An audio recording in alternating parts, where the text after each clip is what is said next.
자, 오늘 배울 시는 광야라는 시야, 광야. 광야가 드넓은 벌판 뭐 이런 뜻도 있겠지만 여기는 광야라는 광자가 드넓을 광자인데 이게 시간의 의미도 함께 갖고 있어. 아주 드넓은 벌판은 공간의 의미잖아. 이건 시간의 의미도 있다. 이육사 선생님은 일제강점기 때 독립운동을 하신 분이고 독립운동을 하다가 감옥에 들어가셔가지고 그 수인 번호라 그러지, 그 죄수들 이렇게 번호가 264번이야.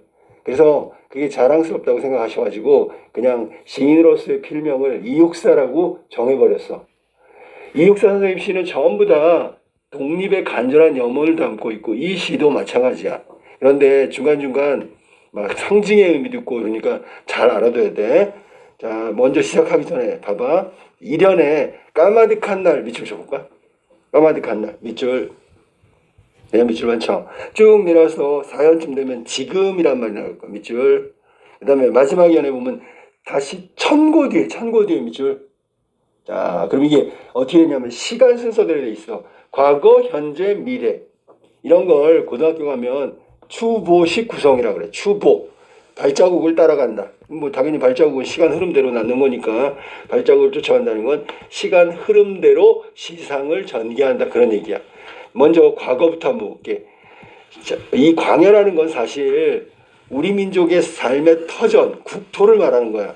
자, 이름 봐봐. 까마득한 날에, 아주 까마득한 날이니까 아주 옛날을 말하는 거겠지. 아주 옛날에, 즉 태초에는 하늘이 처음 열리고, 밑줄. 하늘이 처음 열리고를 다른 말로 하면 뭐라고 하냐면 개벽이라고 하는 거야. 그게 개벽.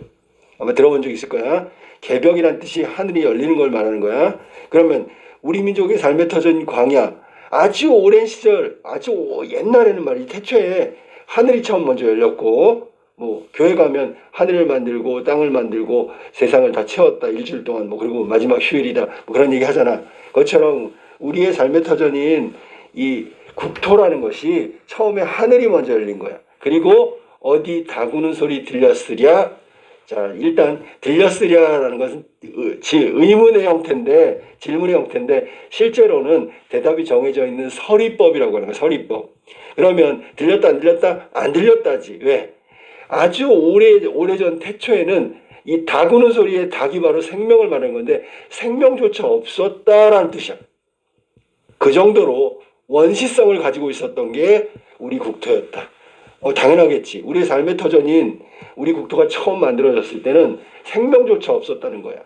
원시성. 그러니까 다시 한번 설명하면 태초에 하늘이 처음 열려 개벽, 천지가 개벽했단 말이지. 어디 다구는 소리 들렸겠느냐? 들리지 않았겠지. 아무런 생명조차 없었던 원시의 상태였다는 거야. 이연으로 갈게.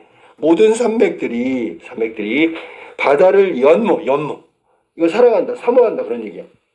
그러면 산맥이 어떻게 사랑을 해? 사랑을 한다는 건 사람이 하는 감정이잖아.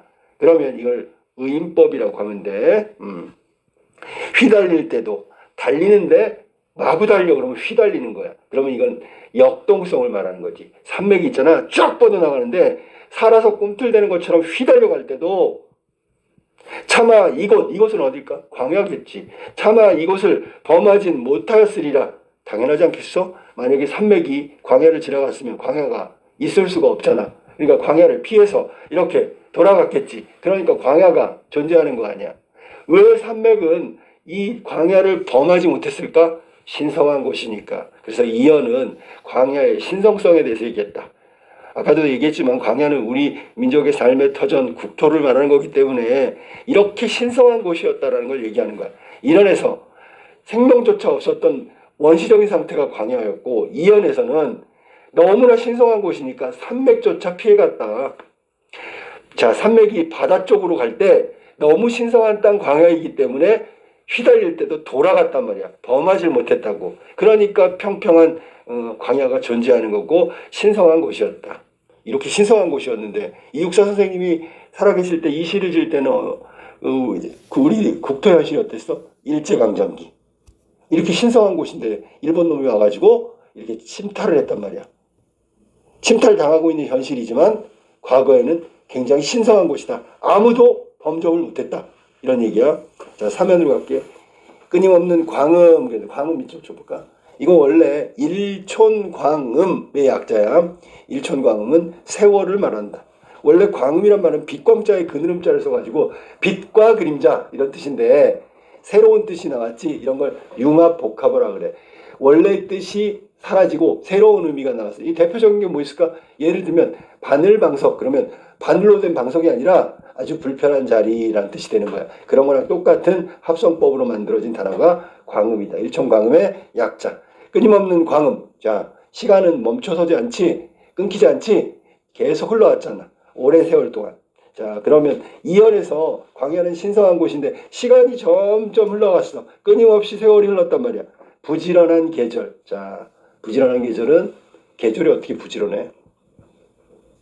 그러니까 이거는 부지런한 계절이라는 건 봄, 여름, 가을, 겨울 또 봄, 여름, 가을, 겨울 끊임없이 갔다는 뜻이고 피어선 지고 자 밑줄 치고 피어선 지고는 자 시간은 세월은 광음은 눈에 안 보이는데 마치 꽃처럼 피었다 졌다 했다는 거야. 그러니까 보이지 않는 추상적인 시간과 세월 광음을 어떻게 표현했다?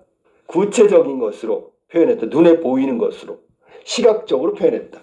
세월이 있잖아. 지나가면 꽃이 피었다가 지고 다시 또 파란 잎이 나고 꽃이 피고 또 지고 이걸 갖다가 부지런한 계절이 마치 세월을 피었다 졌다 꽃처럼 피고 지고 하는 걸 계속했다는 얘기야. 그러면 여기 부지런한 계절이 피어서 지고라는 얘기는 세월의 흐름을 말하는 거고 시간이라는 개념을 꽃으로 비유한 거고 꽃처럼 피었다 지었다 했다고 하니까 그 추상적인 개념을 시각화했다 이렇게 얘기하는 거야. 좀 어려운 설명이 될지도 모르겠지만 잘 익숙하게 듣다 보면 익숙해져. 큰 강물 동그라미. 자, 우리 노래방 가면 노래하잖아. 강물을 흐른다, 역산을 흐른다. 중의법이라고 하는 거야. 그냥 자연물의 강물도 되고요. 이 강물은 역사라는 의미도 함께 가지고 있기 때문에 한 가지가 두 가지 의미를 가지면 중의적 표현, 중의법이라고 하는 거예요. 표현법은 중의법. 큰 강물 비로소 길을 열었대. 이건 문명의 태동을 말한다. 드디어 문명이 열리기 시작한 거야. 자, 그럼 1년, 2년, 3년은 과거인데 과거에는 어땠어? 그러면 한마디로 얘기하면 생명조차 없었던 원시적인 공간이었다가 두 번째, 광야는 신성한 곳이라 아무도 여기서는 산맥인데 산맥도 침범하지 못했어. 그만큼 신성한 곳이야. 그 다음에 여기 세월이 한참 흐른 다음에 뭐라고? 큰 강물. 자, 역사가 흐르면서 문명이 태동한 게 바로 우리 국토 광야다. 여기까지가 과거야. 이육사 선생님 일제강점기 시인이라고 그랬지. 지금이란 말 나갔어. 지금 언제야? 일제강점기를 말하는 거야. 이렇게 오래됐고 신성하고 문명이 열렸던 우리 찬란했던 과거를 가졌는데 지금 어때? 눈 내리고 눈. 자, 이게 상징법이라고 하는 거 상징. 눈은 뭔데? 여기서는 고난 시련. 그럼 뭔데? 일제강점기의 현실이 되겠지. 지금은 일제강점기의 혹독한 현실. 눈 내리고. 매화 향기. 자, 눈의 반대 의미가 매화인데 자, 눈이 막 쌓였는데 거기서 매화가 꽃을 펴. 그리고 향기가 막 나. 이거는 독립의 의지를 말하는 거야. 매화 향기는 독립의 의지. 지금 현실은 일제강점기지만 독립의 의지가 홀로 아득하대. 홀로 아득한 건 미약한 거지. 독립의 의지가 활활 타올라서 굉장히 강하면 어떨까? 금방 독립이 되겠지. 근데 독립이 약해 지금은. 일제강점기 현실에 현재 지금은 매화향기, 독립의 의지가 아주 작단 말이야. 그랬더니 내는 뭐냐면 화자가 나왔어. 나라는 화자가 나왔기 때문에 직접적으로 화자가 등장해서 내가 뭐한대 그랬더니 가난한 노래의 씨를 뿌려라. 뿌리겠다라는 의지야. 알았니? 뿌려라가 명령이긴 하지만 여기서는 자 봐봐. 독립의 의지가 미약해. 그래서 내가 할 수 있는 건 가난한 노래의 씨를 뿌리겠대. 노래의 씨. 이게 뭔데? 독립의 의지를 심겠다 그런 뜻이야. 가난하다고 얘기한 건 위에서 말한 홀로 아득하다라는 미약한 거기 때문에 생각해봐. 여기 화자 나 혼자서 독립의 의지를 심는다 치자. 독립이 될까? 아니지. 나 같은 사람이 굉장히 많아야지. 그 나 같은 조선인이 많아야지 독립이 될 거 아니야. 그러니까 가난하다고 얘기한 거지. 자, 씨를 심으면 어떤 일이 일어날까? 얘가 무럭무럭 자라서 나중에 꽃이 피고 열매를 맺겠지. 독립이 있잖아. 점점 자라나서 독립의 의지가 점점 자라나서 나중에 독립이라는 열매를 따게 될 거야. 그러니까 나는 미래의 독립이라는 걸 얻기 위해서 씨를 심을 거야. 마치 나무를 심는 사람들 그런 책 속에 나온 것처럼 내가 희생하면 나중에 독립이라는 결과물을 얻을 수 있을 거야. 그래서 이거를 희생양 모티브 혹은 희생이라는 단어로 쓸 수 있다. 화자는 지금 자기 희생을 통해서 독립이라는 열매를 맺기 위한 노력을 할 거다. 내가 할 수 있는 일은 뭐다? 독립의 씨를 심는 것밖에 없다. 뿌리는 것밖에 없다. 그럼 독립의 씨를 뿌리면 노래의 씨를 뿌리면 어떻게 될까? 나중에 노래라는 것이 완성되겠지. 노래를 부르겠지. 그럼 뭔데? 독립의 노래겠지. 그럼 독립의 노래를 부르는 건 뭐야? 독립이 됐다는 거지. 그럼 화자가 할 수 있는 일은 뭐라고? 작고 미약하지만 가난한 노래시를 뿌리겠다라는 것밖에 없단 말이야. 이걸 희생양 모티브라고 그랬어. 희생, 나의 희생, 나의 피 흘리는 희생을 통해서, 나의 노력이라는 희생을 통해서 결과를 만들어내겠다. 희생양. 원래 희생양은 하나님한테 양을 바치는 거야. 그것처럼 자기의 희생을 바치겠다. 이게 지금이란 말이야. 지금, 현재. 이국사 선생님 일제강점기라고. 자, 그 다음에 마지막. 다시 천고 뒤에, 이건 미래를 말하는 거야. 시간이 한참 흐른 뒤에 화자는 금방 사연에서 가난한 노래의 씨를 뿌렸단 말이지. 한참 시간이 지나면 어떻게 된다고? 이 씨가 자라나서 꽃을 피고 열매를 맺을 건데 그게 노래란 말이야. 노래는 뭐라고? 독립의 노래. 자, 다시 천고 뒤에 밑줄 쳐. 백마를 타고 오는 초인. 백마. 신성성이지. 그 반지의 제왕 보면 간달프가 백마 타고 오잖아. 그지? 신성성이야. 신성성. 백마를 타고 오는 초인은 누굴까? 잘 들어. 백마를 타고 오는 초인은 후손도 될 수 있어. 그 다음에 민족의 지도자도 될 수 있어. 민족의 지도자. 민족의 구원자. 다 돼.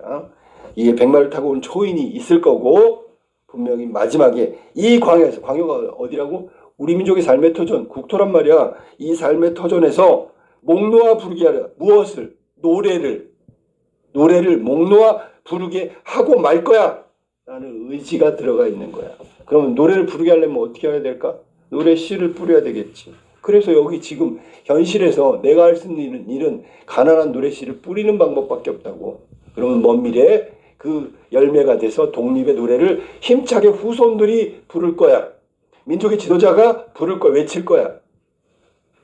이게 이육사 선생님의 광야라는 시야. 알았니? 이 시의 화자는 지금 어떤 상황과 처지에 있냐면 이 시의 화자는 나야. 내 여기 가난한 노래 시에 내가 바로 화자란 말이야. 화자는 나레이터 말하는 사람이잖아. 시에서의 말하는 사람. 화자가 처한 시적 상황은 뭘까? 일제강점기 암담한 현실이고 그때 독립의 의지를 갖고 있지만 미약했다. 내가 할 수 있는 최선의 방법은 내 가난한 노래 시를 뿌리는 것이다. 됐죠? 그렇다면 화자는 현재 상황에서의 어떤 태도를 취하고 있냐 그러면 의지야. 의지. 해내고 말 거야 라는 의지라고. 알았니? 그 다음에 내가 뿌리면 결국 이루어진다는 신념을 가지고 있어. 의지와 신념이라고 적어야지.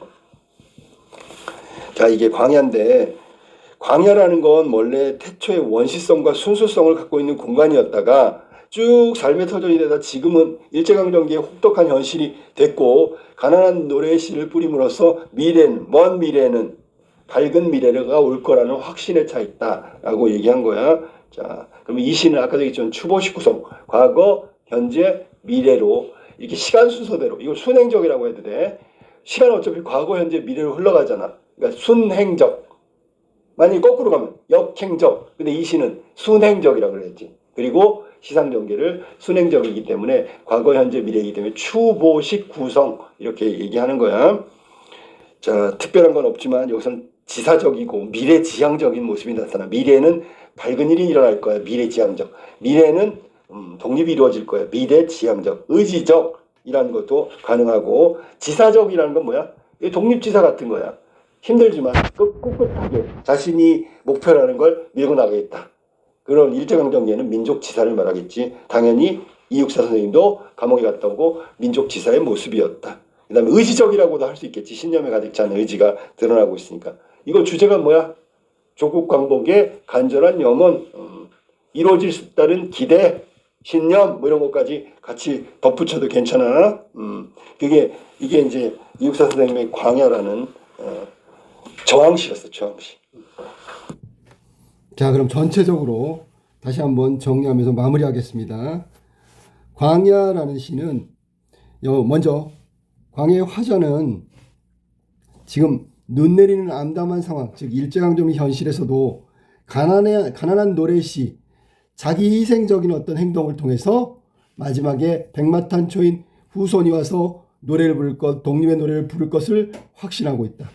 그러니까 자기의 희생은 결국 독립이라는 민족적 염원의 완성으로 이어질 거라는 믿음과 의지로 저항하겠다라는 현실 저항적 태도를 보이고 있다.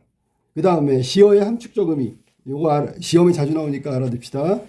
닭 우는 소리라고 나서 닭 우는 소리는 앞에서 설명했지만 닭이 바로 생명이니까 닭 우는 소리는 그 생명의 기척은 어떤 소리의 흔적 정도로 해석을 하면 되겠어.